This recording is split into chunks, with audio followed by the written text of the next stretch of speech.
Welcome to The Last Breakfast. Please enjoy the video. You start by prepping and launching the tool you'll use. You must back up critical files, then open Command Prompt as administrator so commands have full rights.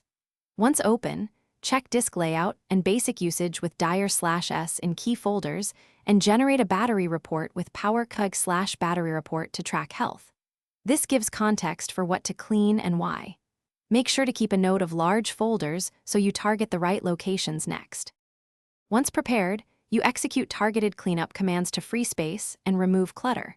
You run CleanGur with SageSet and Sagerun to apply consistent cleanup choices.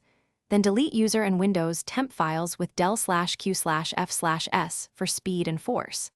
Next, identify bulky or unused programs and remove them via wmic product where name like patterns and call uninstall. This removes installers and services that consume. To finish, you optimize and verify system integrity.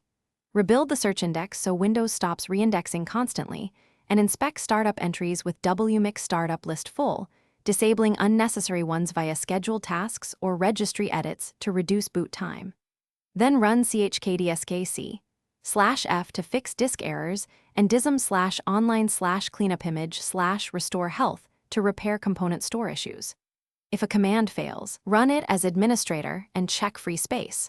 Reboot and rerun the failing command as a key troubleshooting step.